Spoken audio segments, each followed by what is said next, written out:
De l'époque de Pelé jusqu'au football moderne, ce sport a toujours été une question de timing, savoir quand bouger, quand rester et quand se battre pour sa place.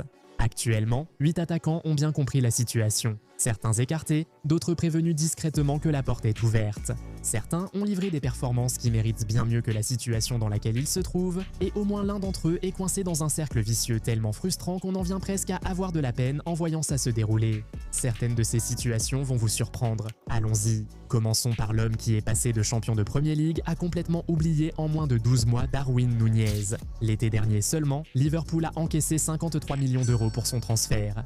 Et Núñez a atterri à Al Hilal, prêt pour un vrai nouveau départ en Arabie Saoudite. Ça a plutôt bien commencé. 9 buts et 5 passes décisives, toutes compétitions confondues, lors de la première moitié de la saison. Ce ne sont pas des chiffres de classe mondiale, mais c'est respectable. Puis Karim Benzema est arrivé d'Al Ittihad en janvier et tout a changé du jour au lendemain. Núñez a été totalement exclu de l'effectif d'Al Hilal pour la Saudi Pro League, non seulement du banc mais de l'ensemble du groupe national. Un joueur qui a coûté plus de 50 millions d'euros, interdit même de jouer en championnat, limité uniquement aux matchs de la Ligue des Champions de l'AFC. L'entraîneur Simone Inzaghi a publiquement qualifié la décision de difficile, mais il l'a prise quand même et Núñez est resté dans l'incertitude depuis. L'humiliation est réelle et les grands clubs européens le savent. La Juventus a fait une demande officielle, Chelsea surveille et Fenerbahçe serait aussi intéressé. Un retour en Europe cet été est quasi certain. Reste à voir quel club paiera, car Al Hilal ne le laissera pas partir gratuitement. Son contrat court jusqu'en 2028,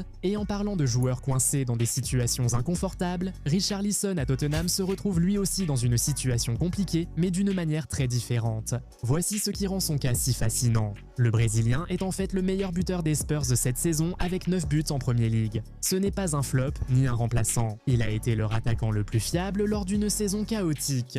Mais ce chaos reste le problème.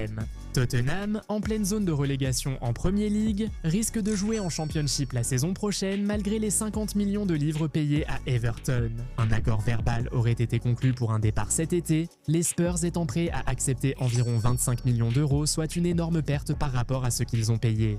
Son contrat court jusqu'en 2027, ce qui signifie que cet été est la dernière période où ils peuvent réellement récupérer une somme significative avant qu'ils ne partent gratuitement. Flamengo mène la course depuis le Brésil, avec la Turquie et l'Arabie Saoudite également sur le coup. Richarlison veut évoluer au niveau Ligue des Champions, alors que Tottenham n'assure même pas son maintien en Premier League. Le numéro 3 affirme publiquement vouloir rester, mais la situation autour de lui raconte une toute autre histoire. Gabriel Jesus Arsenal a signé Victor Gyökeres l'été dernier pour 55 millions de livres afin de résoudre leurs problèmes d'attaquant, et cela a plutôt bien fonctionné puisque Gyökeres a inscrit 18 buts toutes compétitions confondues. Entre lui et Kai Havertz, Jesus a été réduit à seulement 2 titularisations en championnat cette saison. 2. Son contrat à l'Emirates court jusqu'en 2027, mais l'expert en transfert Fabrizio Romano a confirmé en avril que Jesus a changé d'agent tout début 2026, précisément pour commencer à évaluer ses options pour l'avenir. Ce n'est pas une coïncidence. Arsenal serait prêt à vendre si une offre convaincante arrivait et a déjà été associé à un nouvel attaquant pour la saison prochaine. Palmeiras reste la destination de rêve dont Jesus a parlé ouvertement en parlant d'un désir très fort d'y retourner. L'Arabie Saoudite a également été évoquée. Dans ses déclarations, il dit vouloir rester et aller au bout de son contrat. Mais changer d'agent est la première démarche qu'un joueur fait lorsqu'il se prépare à partir. Suivez bien ce dossier lorsque le mercato ouvrira. C'est ici que la liste prend un tournant inattendu, car le prochain homme n'a pas échoué. Il a vraiment excellé et pourtant il n'arrive toujours pas à revenir là où il veut vraiment être, Ivan Toney. 27 buts en 27 matchs de Saudi Pro League cette saison, un but par match. Il est sans aucun doute l'attaquant le plus redoutable en Arabie Saoudite, déchirant les défenses chaque semaine, et pourtant ses chances avec l'Angleterre disparaissent lentement parce que Thomas Tuchel regarde à peine les joueurs en dehors des grands championnats européens. Tony veut revenir en Premier League avant la Coupe du Monde 2026 et les clubs en sont conscients. Everton est la piste la plus concrète évoquée et étudie réellement si un accord est possible. Mais voici la réalité brutale. Son salaire en Arabie Saoudite est énorme. Al Ahly le tient sous contrat jusqu'en 2028 et ils n'ont absolument aucune raison de vendre un attaquant qui marque à un rythme pour lequel la plupart des clubs de Premier League paieraient une fortune. Ce transfert, s'il a lieu, sera l'un des dossiers les plus compliqués et les plus coûteux de tout le mercato estival. Mais Tony est déterminé et une année de Coupe du Monde a le don de faire bouger même les situations les plus bloquées. Et maintenant, l'une des situations les plus discrètes mais véritablement fascinantes de tout le football anglais, Beto à Everton. En apparence, il a été correct cette saison, marquant 2 fois et délivrant une passe décisive lors d'une victoire 3-0 contre Chelsea, aussi récemment que le 21 mars, montrant exactement ce dont il est capable quand il est dans un bon jour.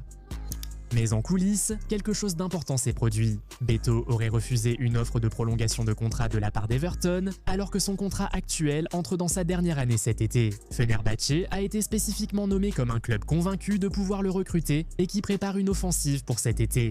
Everton se retrouve face à un dilemme désormais familier, le vendre alors qu'il lui reste encore 1 an de contrat et récupérer environ 17 millions de livres, ou risquer de le voir partir gratuitement en 2027, il ne fait pas de vague. Il ne réclame pas publiquement un transfert.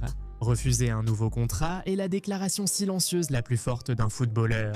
Parlons de Brian Brobby, l'un des feuilletons de transfert les plus réjouissants de l'été. Avant cette saison, la plupart des gens hors des Pays-Bas le voyant comme le joueur prometteur de l'Ajax qui n'avait jamais vraiment explosé.